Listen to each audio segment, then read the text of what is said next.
ഇന്നത്തെ ജീവസന്ദേശം പ്രോഗ്രാമിലേക്ക് ഏവർക്കും സ്വാഗതം. ഈ പ്രപഞ്ചം സൃഷ്ടിച്ചത് ആരാകുന്നു? ദൈവം അല്ലേ?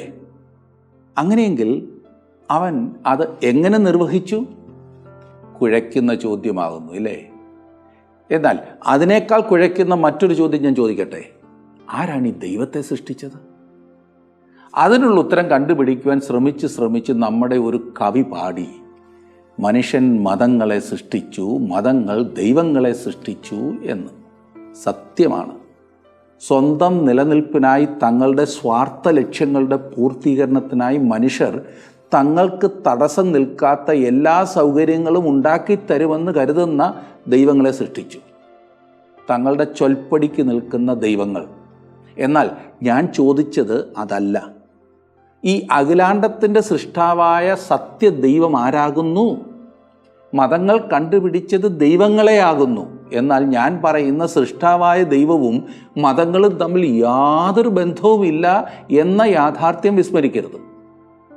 നാം പഠിക്കുവാൻ ആരംഭിച്ചിരിക്കുന്ന ഉൽപ്പത്തി പുസ്തകത്തിൽ നിന്നും നിങ്ങൾക്കത് മനസ്സിലാകും എന്നത്രേ ഞാൻ കരുതുന്നത്.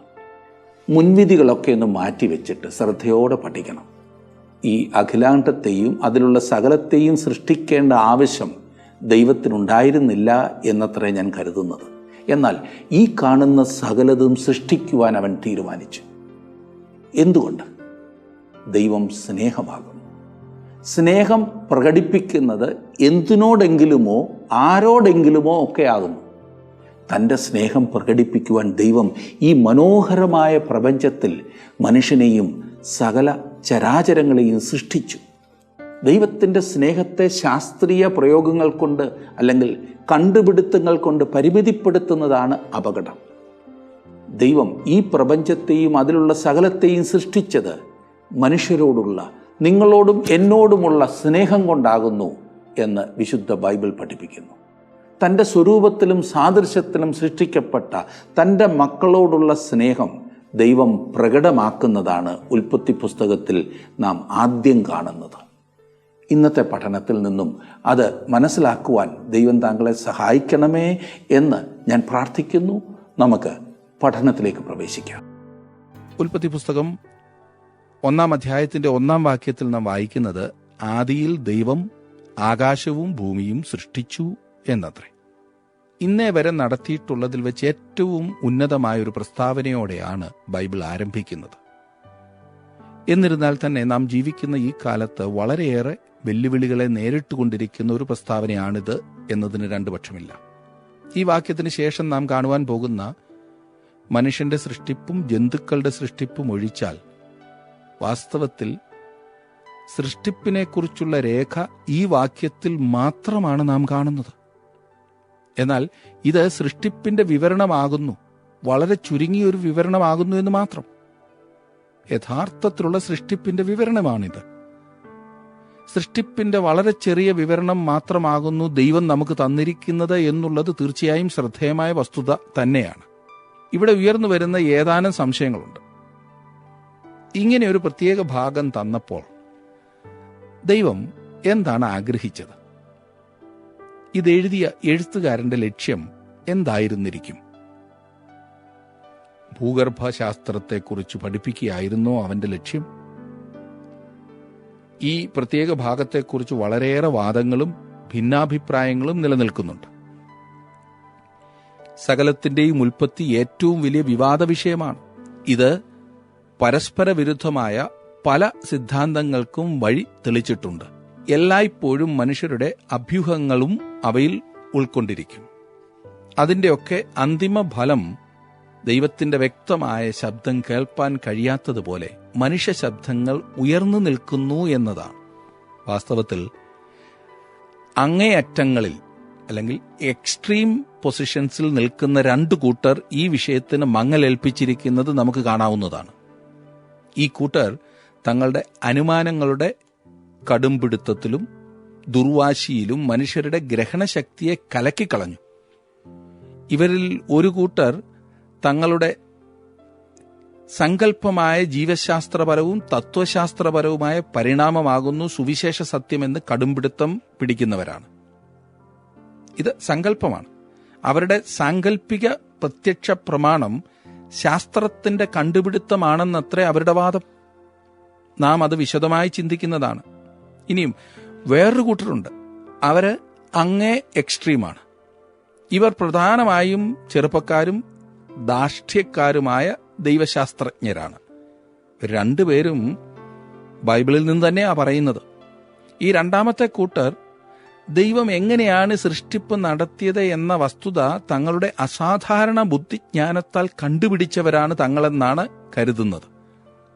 ഇവർ ശാസ്ത്രവും ബൈബിളും എങ്ങനെ പൊരുത്തപ്പെടുന്നു എന്ന് ബുദ്ധിപൂർവമായ സിദ്ധാന്തങ്ങളെക്കുറിച്ച് സംസാരിക്കുകയും എഴുതുകയും ചെയ്യുന്നു. കഴിഞ്ഞ കാലത്തെ അനുഗ്രഹീതരായ ബൈബിൾ വ്യാഖ്യാതാക്കളെ പുച്ഛത്തോടെയാണ് ഈ കൂട്ടർ കാണുന്നത്. തങ്ങളാണ് എല്ലാം കണ്ടുപിടിച്ചത് എന്നാണ് അവരുടെ ഭാവം. ദൈവം ഇയ്യോബിനോട് ചോദിച്ചതായ ചോദ്യമാണ് വാസ്തവത്തിൽ ഈ രണ്ടു കൂട്ടരോടും ചോദിക്കേണ്ടത് എന്നത്ര ഞാൻ കരുതുന്നത്. ഇയ്യോബിന്റെ പുസ്തകം 38 അധ്യായത്തിന്റെ 4 വാക്യത്തിൽ ഇയ്യോബിനോട് ദൈവം ചോദിച്ച ആ ചോദ്യം ഇങ്ങനെയാണ്: ഞാൻ ഭൂമിക്ക് അടിസ്ഥാനമിട്ടപ്പോൾ നീ എവിടെയായിരുന്നു? നിനക്ക് വിവേകമുണ്ടെങ്കിൽ പ്രസ്താവിക്കാം. വേറെ വിധത്തിൽ പറഞ്ഞാൽ ദൈവം മനുഷ്യനോട് പറയുകയാണ്, മനുഷ്യ, നീ പ്രപഞ്ചത്തിന്റെ ഉൽപ്പത്തിയെക്കുറിച്ച് സംസാരിക്കുന്നു. എന്നാൽ ഞാൻ ഈ ഭൂമിക്ക് അടിസ്ഥാനമിട്ടപ്പോൾ നീ എവിടെയായിരുന്നു എന്നുപോലും നിനക്കറിയില്ല. നിന്റെ കാര്യം പോലും നിനക്കറിയില്ല. പിന്നെ എങ്ങും ഒരു എത്തും പിടിയും കിട്ടില്ല എന്ന് നിനക്കുറപ്പുള്ള കാര്യത്തിൽ എന്തിനാണ് ഈ സമയം കളയുന്നത്? ഭൂമിയുടെ ഉൽപ്പത്തിയെ കുറിക്കുന്ന ഒരുപാട് സിദ്ധാന്തങ്ങളുണ്ട്. എന്നാൽ ഈ പറഞ്ഞതെല്ലാം 2 വിഭാഗത്തിൽ എത്തിച്ചേരും. ഒന്ന് സൃഷ്ടിപ്പ്, മറ്റേത് അനുമാനം അഥവാ സങ്കല്പം. എല്ലാ സിദ്ധാന്തങ്ങളും ഇവയിൽ ഏതെങ്കിലും ഒരു വിഭാഗത്തിൽ പെടുന്നതാണ്. ആരെങ്കിലും ഭൂമിയുടെ ഉൽപ്പത്തിയെക്കുറിച്ച് പുതിയതെന്ന് പറഞ്ഞ് ഒരു പഠിപ്പീര് നിങ്ങളോട് പറഞ്ഞാൽ അത് മുകളിൽ പറഞ്ഞ 2 കൂട്ടത്തിൽ ഏതിൽ വരുമെന്ന് താങ്കൾ കണ്ടുപിടിച്ചാൽ സംഗതി മനസ്സിലാക്കുവാൻ എളുപ്പമായി. പരിണാമത്തെക്കുറിച്ച് അനേകം സിദ്ധാന്തങ്ങളും ഇന്നുണ്ട്. ഇവല്യൂഷൻ പരിമിതമായ മനുഷ്യ മനസ്സിന് ഗ്രഹിക്കുവാൻ എളുപ്പമായതിനാൽ ജനപ്രീതി ആർജിച്ച ഒരു സിദ്ധാന്തം കൂടിയാണിത്, പരിണാമ സിദ്ധാന്തം. അധികം ഇറങ്ങി ചിന്തിച്ച് തല പുണ്ണാക്കണ്ടല്ലോ എന്നാണ് അനേകരുടെയും പക്ഷം. എന്നാൽ കഴിഞ്ഞ കാലത്ത് ജീവിച്ചിരുന്നവരും ഇന്ന് ജീവിക്കുന്നവരുമായ ഒട്ടനേകം പ്രഗത്ഭരായ ശാസ്ത്രജ്ഞന്മാരും പരിണാമ സിദ്ധാന്തത്തെ പാടെ തള്ളിക്കളഞ്ഞിട്ടുണ്ട്. 2 + 2 = 4 എന്ന് പറയുന്നത് പോലെ പരിണാമ സിദ്ധാന്തത്തെ ശാസ്ത്രീയമായ ഒരു പ്രസ്താവനയായി കണക്കാക്കാൻ കഴിയില്ല. അങ്ങനെ വരുമ്പോൾ ഉൽപ്പത്തി പുസ്തകം 1 അധ്യായത്തിൽ കാണുന്ന സൃഷ്ടിപ്പിന്റെ വിവരണം നാം വിശ്വാസത്താൽ സ്വീകരിക്കുക മാത്രമാണ് പോംവഴി. അങ്ങനെ അംഗീകരിക്കണമെന്നാണ് ദൈവം ആഗ്രഹിച്ചതും എന്ന കാര്യം ശ്രദ്ധേയമാണ്. വിശ്വാസത്താൽ അതിന്റെ വലിയൊരു വിശദീകരണം തന്നിട്ട് നിങ്ങൾ വിശ്വസിക്കണമെന്നല്ല ദൈവം ആഗ്രഹിക്കുന്നത്. എബ്രായ ലേഖകൻ തന്റെ ലേഖനം എഴുതുമ്പോൾ ഇപ്രകാരം പറഞ്ഞത് നാം വായിക്കുന്നുണ്ട്. എബ്രായർ 11 ആദ്യത്തെ 3 വാക്യങ്ങൾ: വിശ്വാസം എന്നതോ ആശിക്കുന്നതിന്റെ ഉറപ്പും കാണാത്ത കാര്യങ്ങളുടെ നിശ്ചയവുമാകുന്നു. അതിനാലല്ലോ പൂർവന്മാർക്ക് സാക്ഷ്യം ലഭിച്ചത്.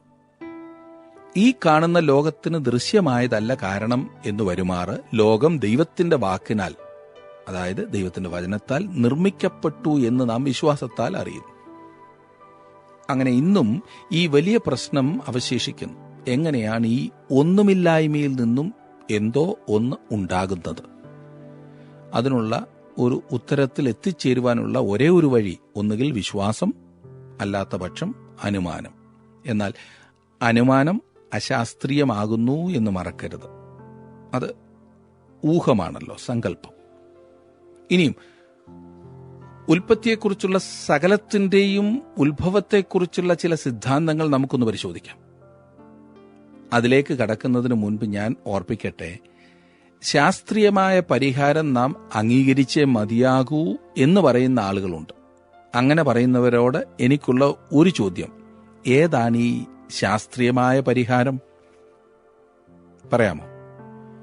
1806 പ്രൊഫസർ ലയൽ പറഞ്ഞത് ഭൂവിജ്ഞാനീയത്തിന്റെ കുറഞ്ഞത് 80 വ്യത്യസ്ത സിദ്ധാന്തങ്ങൾ ഫ്രഞ്ച് ഇൻസ്റ്റിറ്റ്യൂട്ട് എണ്ണിയിട്ടുണ്ട് എന്നത്രേ.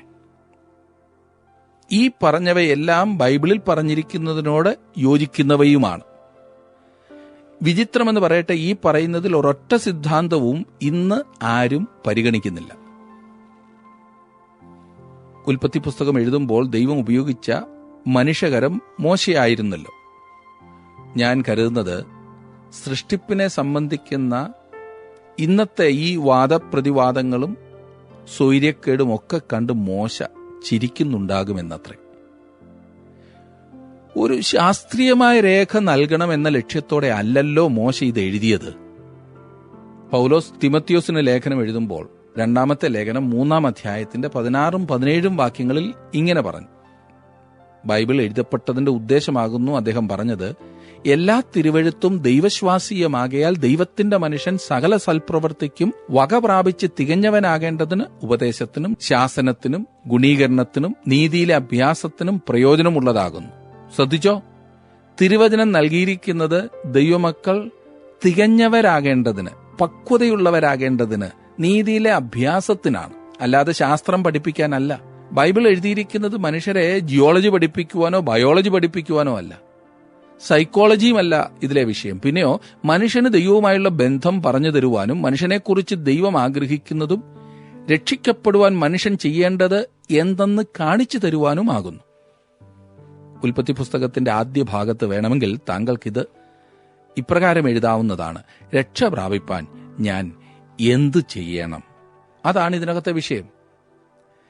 ഞാനൊന്ന് ചോദിക്കട്ടെ, സൃഷ്ടിപ്പിനെ സംബന്ധിക്കുന്ന ശാസ്ത്രീയമായൊരു വിവരണം ദൈവം നൽകിയിരുന്നെങ്കിൽ മോശയുടെ കാലത്തെ എത്ര പേർക്ക് അത് മനസ്സിലാകുമായിരുന്നു? ഇന്ന് ജീവിക്കുന്ന എത്ര പേർക്ക് അത് ഗ്രഹിക്കുവാൻ കഴിയും? ഇപ്പോൾ തന്നെ ചില വിശദീകരണം ഞാൻ നൽകുമ്പോൾ പലരും പറയാറുണ്ട്, ഇത്ര ഗഹനമായതൊക്കെ അങ്ങോട്ട് പറയേണ്ട കാര്യമെന്നാ, ഇത് ഞങ്ങൾക്കൊന്നും മനസ്സിലാകുന്നില്ല എന്ന്.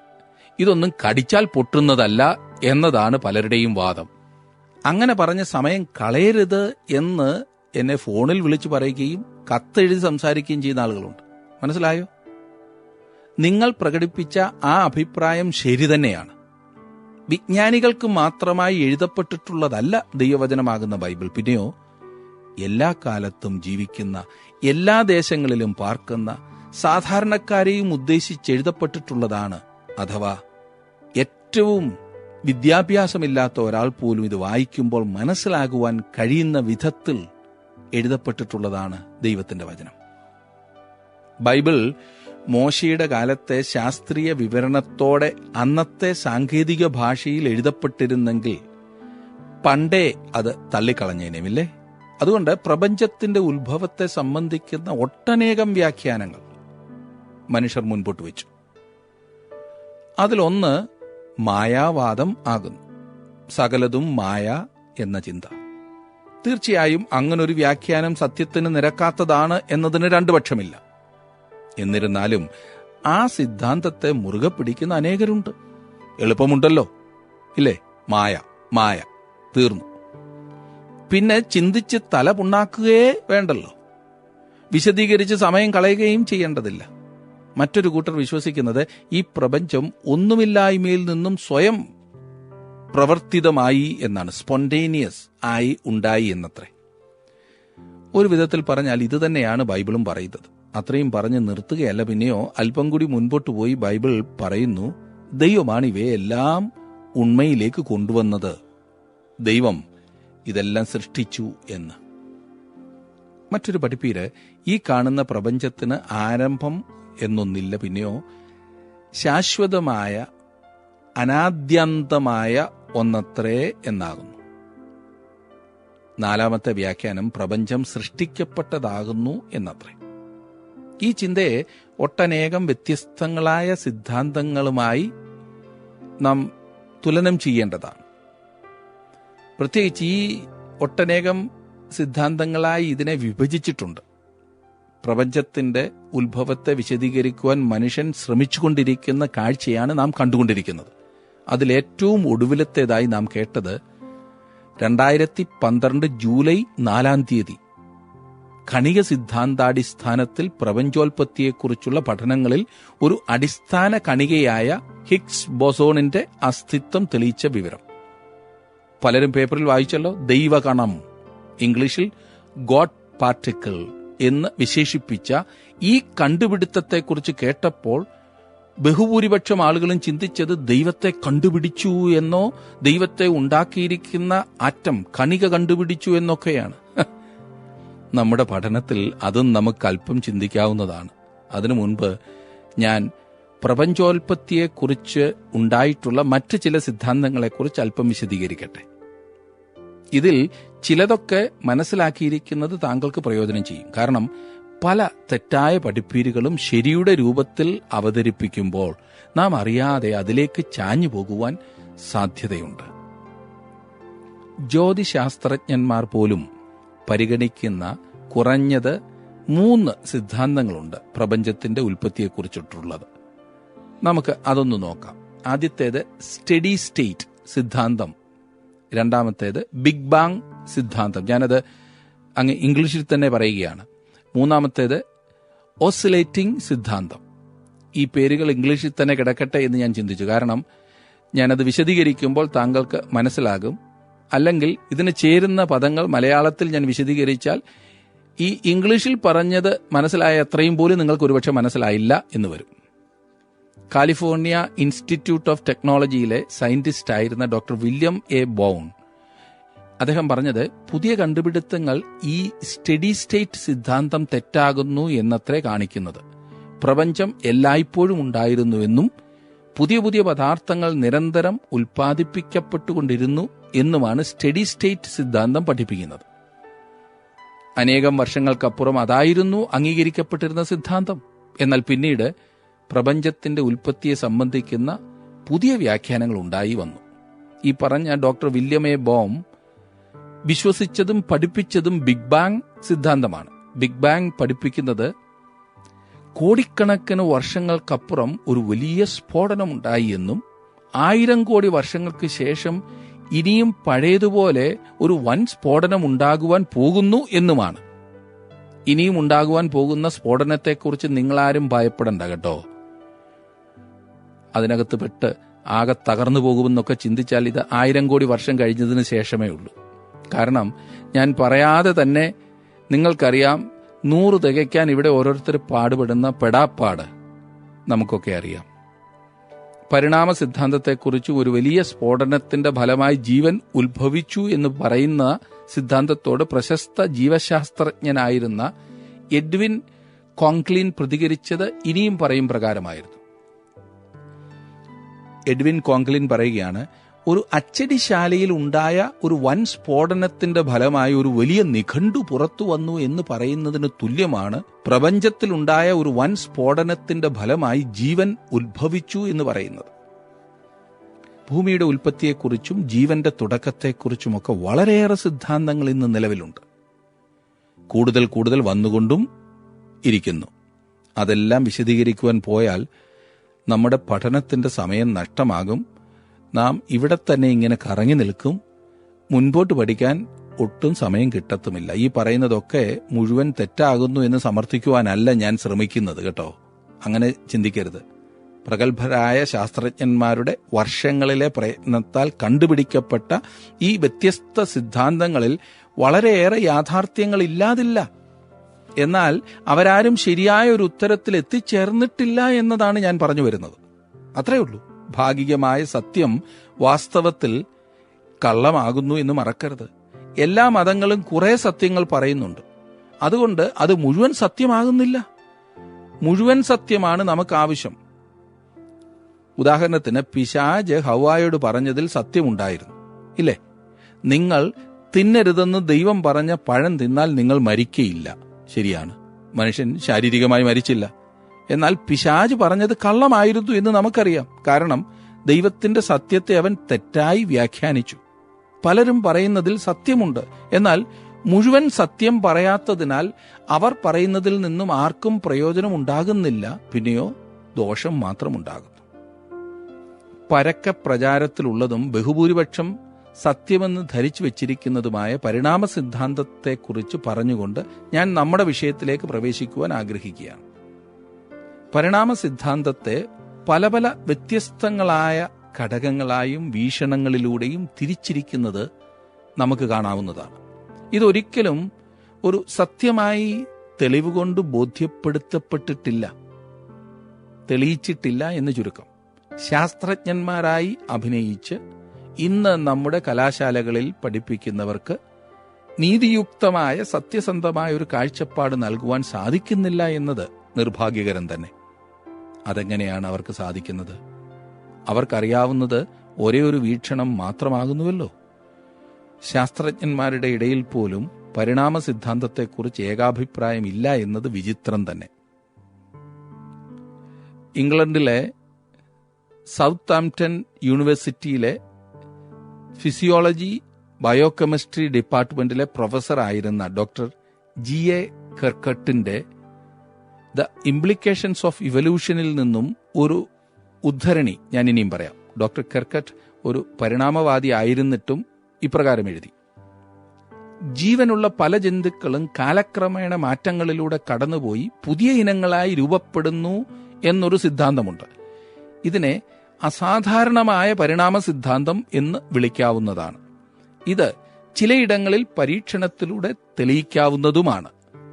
ലോകത്തിലുള്ള സകല ജീവജാലങ്ങളും ജൈവമല്ലാത്ത ഒന്നിൽ നിന്നും ഉത്ഭവിച്ചതാണെന്ന് പഠിപ്പിക്കുന്ന ഒരു സിദ്ധാന്തം വേറെയുമുണ്ട്.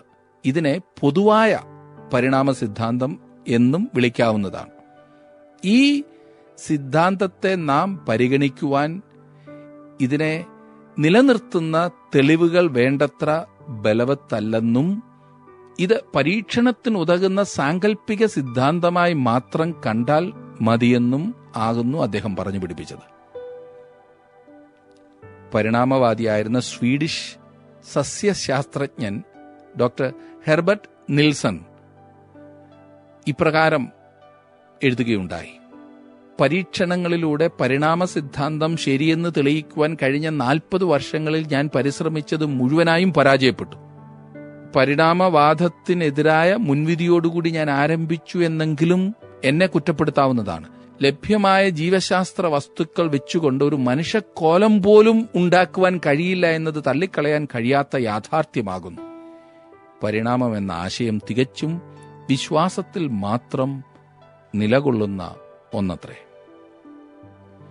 എങ്ങനുണ്ട്? ഈ പറയുന്ന വ്യക്തിയും വിശ്വാസവും മതവുമൊക്കെയാണ് പരിഗണിക്കുന്നത് എന്ന വിഷയത്തിൽ സംശയമില്ല. സുഹൃത്തെ, ഒരു പരിണാമവാദിയാകണമെങ്കിൽ വിശ്വാസത്താൽ മാത്രമേ അത് അംഗീകരിക്കാൻ സാധ്യമുള്ളൂ. പരിണാമ സിദ്ധാന്തം സങ്കല്പം മാത്രമാകുന്നു എന്നും അത് അങ്ങനെ തന്നെ ആയിരുന്നു എന്നും മറക്കരുത്.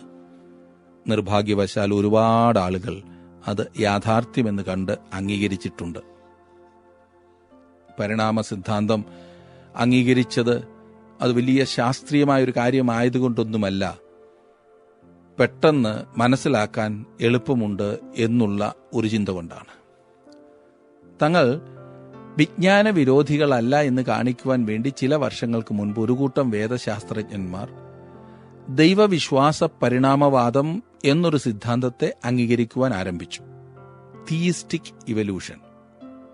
ഇവർ പറയുന്നത് പരിണാമ സിദ്ധാന്തം ശരിയാണ്, എന്നാൽ അതിന്റെ പിൻപിൽ ദൈവത്തിന്റെ കരമാണ് ഉള്ളത് എന്ന പഠിപ്പീര്. ഈ കൂട്ടർ തങ്ങൾ അറിവുള്ളവർ എന്ന് കാണിക്കുവാൻ നടത്തുന്ന ഒരു ശ്രമം മാത്രമാണ് ഇത് എന്നത്ര ഞാൻ കരുതുന്നത്. അതിന്റെ വിശദാംശങ്ങളിലേക്ക് ഞാൻ കടക്കുന്നില്ല. നാട്ടിലൊക്കെ പറയുമല്ലോ, മോരും മുതിരയും പോലെ എന്ന്. തമ്മിൽ ചേരാത്ത രണ്ട് കാര്യം ചേർത്ത് കൊണ്ടുപോകുവാൻ ശ്രമിച്ചാൽ ഉണ്ടാകുന്ന മണ്ടത്തരം തന്നെയാണ് ഈ കൂട്ടർ കാട്ടിവെച്ചിരിക്കുന്നത്. തിയിസ്റ്റിക് ഇവല്യൂഷൻ. ബുദ്ധിയും പഠിപ്പും ഉണ്ടെന്ന് ചിന്തിക്കുന്നവരുടെ ഇടയിൽ ഒരുപാട് തെറ്റായ വിവരങ്ങൾ ഉണ്ടെന്ന് കാണുവാൻ കഴിയുന്നു. ബൈബിൾ രേഖപ്രകാരം ഭൂമിയുടെ സൃഷ്ടിപ്പ് എന്നായിരുന്നു എന്ന് ചോദിച്ചാൽ സാധാരണ കേൾക്കാറുള്ള കണക്ക് 4004 BC. മണ്ടത്തരം, വിഡ്ഢിത്തരം. പിന്നെന്നായിരുന്നു എന്ന് ചോദിച്ചാൽ അല്പം വെയിറ്റ് ചെയ്യൂ, നമുക്കതൊന്ന് നോക്കണം. അതിനാണല്ലോ നാം മുൻപോട്ട് പോകുന്നത്. ഞാൻ മനസ്സിലാക്കുന്നത് ഈ അത്യാധുനികം എന്ന് വിശേഷിപ്പിക്കപ്പെടുന്ന കാലത്ത് പോലും സൃഷ്ടിപ്പിനെക്കുറിച്ച് ദൈവം രേഖപ്പെടുത്തിയിരിക്കുന്നത് സത്യമായിരിക്കുന്നു എന്നാണ്. അത് ആധികാരികമായിരിക്കുന്നു, വിശ്വസനീയമായിരിക്കുന്നു. ആദിയിൽ ദൈവം ആകാശവും ഭൂമിയും സൃഷ്ടിച്ചു എന്നുള്ള പ്രസ്താവന മറ്റെന്തിനേക്കാളുമേറെ എനിക്ക് ഇന്ന് യുക്തിപൂർവമായി തോന്നുന്നു. ആരാണ് ഈ പ്രപഞ്ചത്തെ സൃഷ്ടിച്ചത്? ദൈവം. ഒന്നുമില്ലായ്മയിൽ നിന്നും ദൈവം പ്രപഞ്ചത്തെ സൃഷ്ടിച്ചു. എന്നാണ് ഈ സൃഷ്ടിപ്പ് നടന്നത്? എനിക്കറിയില്ല. വേറെ ആർക്കും അറിയില്ല എന്നത്രേ ഞാൻ കരുതുന്നത്. ചിലർ പറയുന്നത് 100 കോടി വർഷം മുൻപെന്ന്, മറ്റു ചിലർ പറയുന്നു 200 കോടി വർഷം മുൻപെന്ന്. ഈ അടുത്തയിടെ 500 കോടി എന്ന് കേൾക്കുന്നു. ഈ പറയുന്നവരൊക്കെ സങ്കല്പിക്കുക മാത്രമാണ് ചെയ്യുന്നത്. ഞാൻ ചിന്തിക്കുന്നത് ഈ ഭൂമി ഈ പറയുന്നതിനേക്കാൾ ഒക്കെ മുൻപ് സൃഷ്ടിക്കപ്പെട്ടു എന്നത്രേ. സുഹൃത്തെ, നിത്യത മുഴുവനും ദൈവത്തിന്റെ പിൻപിൽ ഉണ്ടായിരുന്നു എന്ന കാര്യം മറക്കരുത്.